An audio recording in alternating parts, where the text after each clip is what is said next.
అంటే కష్టపడిన వాడికి పార్టీ గుర్తిస్తుందని చెప్పి చంద్రబాబు నాయుడు పదే పదే చెప్తారు. కష్టపడిన ప్రతి వ్యక్తికి పార్టీ గుర్తిస్తుంది అన్నారు. 6 నెలలు అయిపోయింది అధికారంకి వచ్చి. బాలకోట గుర్తింపేది. ఇప్పుడు కమల్ గారు వేర్ ఈజ్ ద బాలకోట అంటే బాలకోట is on the road. Now I am the ఒక రహదారి మీద ఉన్నాను. నాడు రహదారి మీద ఉన్నాను, నేడు రహదారి మీద ఉన్నాను. అంటే ఇవి రాజకీయాలు.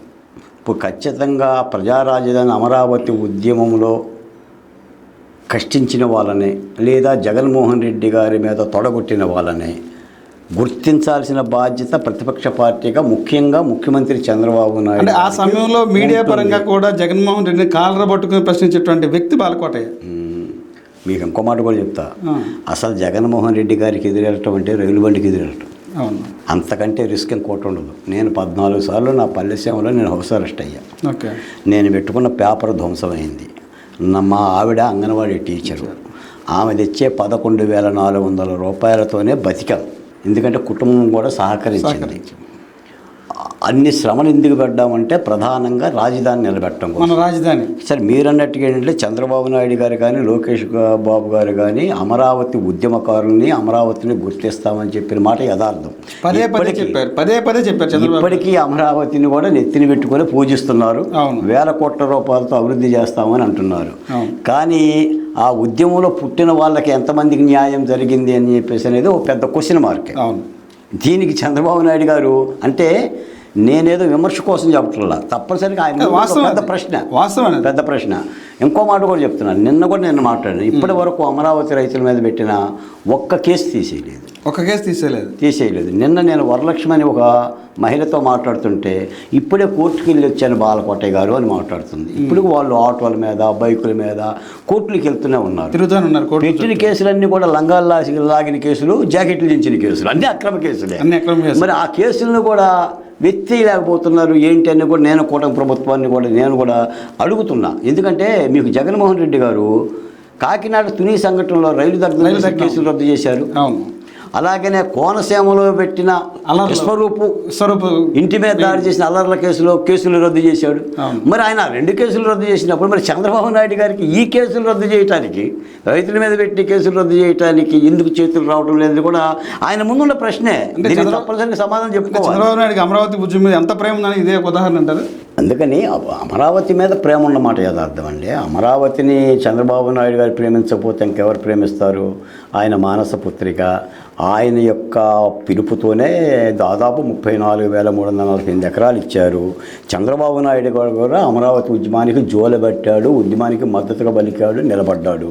కాకపోతే మీ బాధ నా బాధ ఏంటంటే అమరావతి ఉద్యమంలో కూడా కష్టపడ్డ వాళ్ళని గుర్తిస్తే చంద్రబాబు నాయుడు గారు మంచిది అని. అంటే మీకు జూనియర్ అయిన మీ తర్వాత వచ్చినటువంటి కొలుకుపూడి ఈ రోజున ఎమ్మెల్యే అయ్యాడు. అంటే దానికి ముందు మీరు ఉద్యమం చేపట్టి ఎన్నో ఉద్యమాలు లాఠీ దెబ్బలు తిన్నారు, ఎన్నో తినక చేసిన ఉద్యమకారుడు మీరు. బాలకోటయ్య గుర్తింపు ఇక్కడ బాలకోటయ్యకి కాదు. కమల్ గారు అసంతృప్తి లేదా? అసంతృప్తి ఏముంటుంది? ఇప్పుడు ఇక్కడ మీరు అన్నం తింటే నేను అన్నం తిన్నట్టు కాదు, నేను అన్నం తింటే మీరు అన్నం తిన్నట్టు కాదు. ఒక కొలుగుపూడి సీనికి ఇచ్చామనంటే అమరావతి రైతులందరికీ ఇచ్చినట్టు కాదు. ఎవడి కడుపు తిప్పల వాడిది, ఎవడి ఆహారం వాడిది. కుంతిదేవి పాండవులకు అన్నం పెట్టేటప్పుడు 5ఊరికి అన్నం పెట్టేది అంతే తప్ప భీముడిని పండబెట్టేసేసి 4ఊరికి అన్నం పెట్టేది కాదు. ఇంకో మాట కూడా చెప్తాను ఏంటంటే అసలు కుంతీదేవి సగభాగం భీముడికి పెట్టి సగభాగం 4 పాండవులకు పెట్టింది. నిజంగా రాజధాని ఉద్యమంలో మా కష్టం మీరే గుర్తించారు, మీరు దగ్గర చూశారు, మీరు గుర్తించారు. మీరు గుర్తించిన గుర్తింపు గుర్తించాల్సిన వాళ్ళు గుర్తించడం లేదంటే దాన్ని ఆలోచించాలి. అది ఎప్పటికైనా సరే జరిగి తీరాలి. ఎందుకంటే చంద్రబాబు నాయుడు గారు ఎన్నోసార్లు చెప్పారండి, అమరావతి వచ్చారు, అమరావతిని చూశారు. నేను తిరుపతి సభలో మాట్లాడిన వాడినే, విధ్వంసం సభలో చంద్రబాబు నాయుడు గారు, పవన్ కళ్యాణ్ గారు ఉన్న వేదికల మీద మాట్లాడిన వ్యక్తులమే. కాకపోతే అంటే ఒక సమన్యాయం అనేది జరగాల్సిన ధర్మం అయితే ఉంది. ఎందుకంటే అన్ని సామాజిక వర్గాలకు కానీ కష్టపడ్డ అందరి వ్యక్తులు కానీ చూస్తే మంచిది. ఎందుకంటే ఈ రోజున మీరు చాలామంది, నేను అడగకపోయినా మీకు ఒక ప్రశ్న ఉండే. ఇప్పుడు సోమవారం ఆ పార్టీలో ఉన్నాడు, మంగళవారం ఈ పార్టీలో ఉన్నాడు, నైట్కి మారిపోతున్నాడు. మంగళవారం ఈ పార్టీలో ఉన్నాడు, బుధవారం ఆ పార్టీలో ఉన్నాడు. రాజ్యసభ సభ్యులు మారుతున్నారు, ఎమ్మెల్సీలు మారుతున్నారు, ఎమ్మెల్యేలు మారారు. మారిన ఎమ్మెల్యేలకు మంత్రి పదవులు వచ్చినాయి, రాజ్యసభ సభ్యులకి మళ్ళీ రాజ్యసభలు వచ్చినాయి. ఇంతమందికి అన్నం పెడుతున్న వాళ్ళకి ప్రజా ఉద్యమాలను గుర్తించుకోకుండా బాలకోటయే కాదు, బాలకోట స్థానంలో ఎవరున్నా సరే ఈ 24 ఎన్నికల్లో కూటమి గెలవడానికి అమరావతి ఉద్యమం అనేది ఒక బూస్ట్ లాగా పనిచేసింది. తప్పనిసరిగా అది ఒప్పుకోక తప్పదు. అది ప్రజా రాజధాని అమరావతి ఉద్యమం ప్రతిపక్ష పార్టీలకు ఊపిరిలు పోసిందండి. అవును, 151 సీట్లతో జగన్మోహన్ రెడ్డి గారిని అట్ట కనులారా చూడగానే ప్రతిపక్ష పార్టీల నోట మాట పడిపోయింది. ఎలా దానిని ప్రశ్నించాలి అని ఆలోచిస్తున్న తరుణంలో అమరావతి రైతే ఒక ప్రశ్నగా వచ్చి వాళ్ళకు ఆయుధంగా మారాడు. జగన్మోహన్ రెడ్డి గారు అమరావతి సమస్య మీద కనుక కాలు పెట్టుకోకుండా ఉంటే కనీసం న్యాయస్థానాలు చెప్పినప్పుడైనా సరే ఆయన దానిని వెనక్కి తీసుకొని సమీక్ష తీసుకొని, లేదు నేను 3 రాజధానుల నిర్ణయం నుంచి వెనక్కి వస్తున్నాను, అమరావతి నా రాజధాని కనుక అన్నీ ప్రకటించి ఉంటే పరిస్థితి ఎలా ఉండేదో. కానీ ఆయన ఏంటంటే పంతం పట్టాడు, కక్ష పట్టాడు, తప్పు మీద తప్పు చేసుకుంటూ పోయి శిశుపాలుడిలాగా నోటు అక్కడ పూర్తి చేశాడు. కాబట్టి ఆ పరిణతి వచ్చింది. కాబట్టి ఇప్పుడు కూడా జనసేన పార్టీ కానీ, తెలుగుదేశం పార్టీ కానీ, భారతీయ జనతా పార్టీ కూడా గుర్తించాల్సింది ఏంటంటే రాజధాని ఉద్యమ పోరాటం, లేదంటే ఆ మహిళలు కానీ రైతులు కానీ ఇచ్చిన ఒక ప్రేరణ ఉచ్ఛ్వాస నిశ్వాసాలను మాత్రం గుర్తించాలి. అందులో పనిచేసిన వాళ్ళని కూడా గుర్తించాల్సిన ధర్మం అయితే ఉందండి. గుర్తిస్తారా లేదా అనేది అంటే వాళ్ళ రాజకీయ పార్టీలు కాబట్టేసి మనం గట్టిగా అడిగే స్థానం లేకపోయినా ప్రజల్లో ఇది మాత్రం ఈ ప్రజల్లో బలంగా ఉంది, చాలా బలంగానే ఉన్నమాట యథార్థం. ఆ దిశగా వాళ్ళు ఆలోచిస్తారని ఆశిస్తున్నాం. 24 ఎన్నికల్లో మీరు ఏదన్నా ఎమ్మెల్యే సీట్ ఆశించారు ఏదైనా నియోజకవర్గానికి? అంటే పలానా నియోజకవర్గం ఆ టైంలో ఊహాగానాలు వచ్చినాయి. నందిగామ ఒకటి, తాడికొండ, ఇట్లా తిరువురు, ఈ నియోజకవర్గానికి సంబంధించి బాలకోట కూడా రేసులో ఉన్నారు, కొలికిపూడి రేసులో అని చెప్పి ఆ టైంలో కొంత ప్రచారం నడిచింది, ఊహాగానాలు కూడా వచ్చినాయి. అంత ఊహాగానాలు వచ్చినటువంటి పరిస్థితుల్లో మీకు ఎలా అనిపించింది? అప్పుడు ఏదైనా ఆశించారా మీరు? రాజకమల్ గారు ఏ ఉద్యమం అయినా, ఏ రాజకీయ పార్టీ అయినా, మేము పనిచేసినా మీరు పనిచేసినా మా సామాజిక వర్గాలకు సంబంధించిన సమస్యను పరిష్కరించడం కోసం చేశాం. ఇవి అంతిమంగా ఎప్పుడు పరిష్కారం అయితే అంటే చట్టసభల్లోకి వెళ్తేనే పరిష్కారం. మన వాయిస్ చట్టసభల్లో దాన్ని ఆ చట్టసభల ప్రక్రియ కోసం నేను కూడా ప్రయత్నించాను.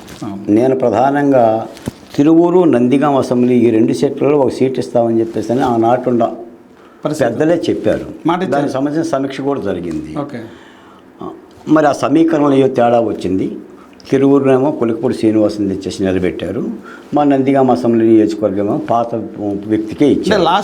లాస్ట్ టైం కూడా మీ పేరే వచ్చింది నందిగామకి, బాలకోట రేసులో ఉన్నారు అనేది కూడా చాలా వరకు అనిపించింది. సడన్గా మారిపోయింది మళ్ళా పాత వ్యక్తికే అని. మనం అంటే ఇక రాజకీయ పార్టీలు తీసుకునే నిర్ణయాలు సార్. ఎందుకంటే ఇప్పుడు ఎన్నికలు అంటే డబ్బు లేదా సామాజిక బలం, ఇతర అంశాలు కూడా ఉంటాయి. కాబట్టి ఇచ్చుంటే నేను చాలా కోరాను, అమరావతి ఉద్యమపు ఈ ఆకుపచ్చని కండువ అసెంబ్లీలో కనిపించాలి. దాని గలానికి ఒక్క ప్రతినిధి 175 ఎమ్మెల్యేలలో ఒక ఎమ్మెల్యేనైనా సరే అమరావతి ప్రతిబింబంగా ఉండాలి అని రైతులు ఆశించారు, మహిళలు ఆశించారు, నేను ఆశించాను. కాకపోతే ఆ ఆశ నెరవేరలా. అది శాసన మండలిలోనన్నా నెరవేరుతుందా అంటే అది కూడా తెలియదు.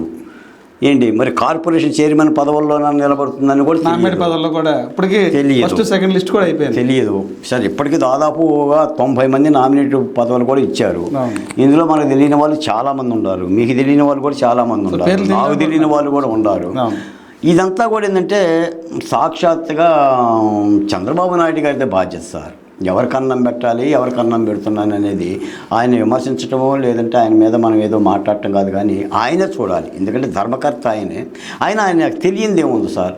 40 సంవత్సరాల రాజకీయ జీవిత చరిత్రలో తెలుపు తెలుసు, నలుపు తెలుసు, ఎరుపు తెలుసు, పసుపు తెలుసు, ఎవరు కష్టపడ్డారో తెలుసు, ఎవడ కడుపాకలో తెలుసు, ఎవడ అంత అన్నం పెట్టాలో తెలుసు, ఎవడ అంత అన్నం తింటాడో తెలుసు, ఎవడు ఏ సామాజిక వర్గమో తెలుసు.